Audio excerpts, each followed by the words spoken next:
Bonjour à tous, je suis ravie de vous retrouver pour ce nouvel épisode des couleurs de la Bible. L'homme de douleur est un thème artistique qui montre le Christ supplicié et parle de toutes ses souffrances, notamment lors de la crucifixion. C'est une sorte de résumé visuel et symbolique des textes qui racontent la passion du Christ. Notre premier tableau a été peint vers 1430 à Venise par Michele Giambonno.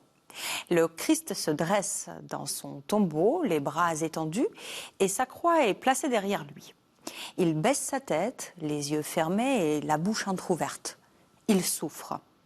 L'homme de douleur n'est pas le Christ ressuscité, car il porte encore la couronne d'épines et les 3 clous sanglants sont enfoncés dans le bois de la croix.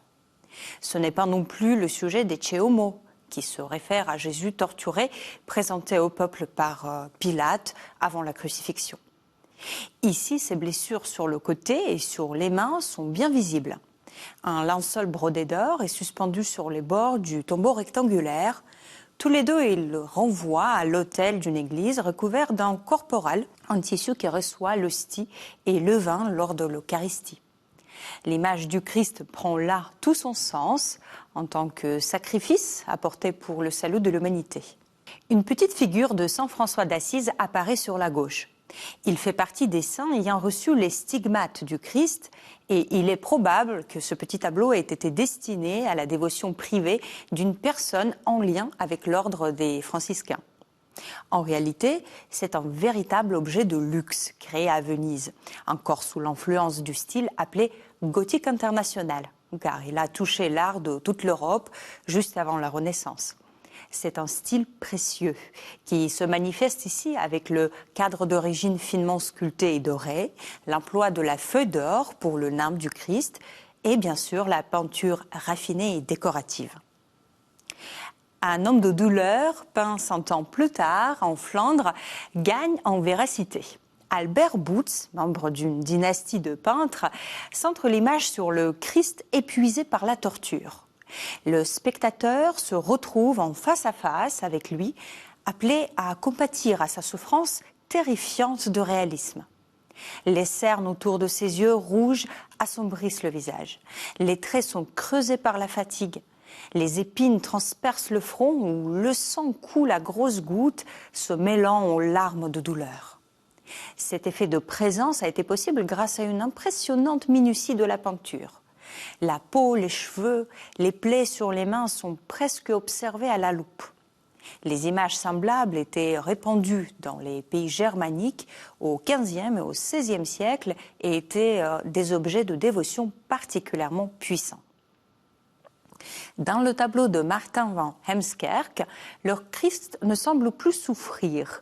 Ses plaies ne sont plus aussi sanguinolentes et son regard levé vers le ciel paraît apaisé.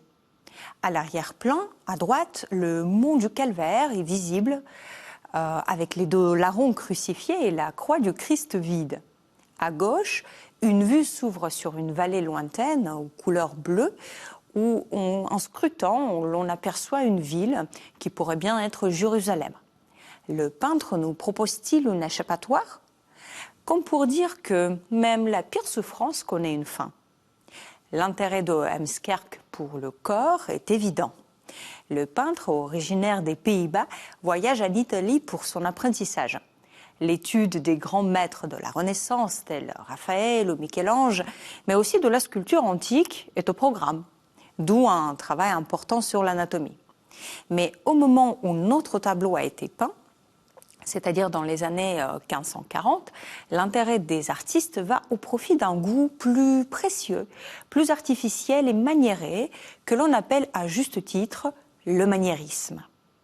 C'est ce style que nous retrouvons ici, avec la pose précieuse pour un corps à la musculature exagérée, une auréole au ton raffiné, rose et jaune clair, qui rejoignent une gamme de couleurs délicates du reste du tableau. Nos 3 tableaux de l'homme de douleur produisent un effet différent sur le spectateur.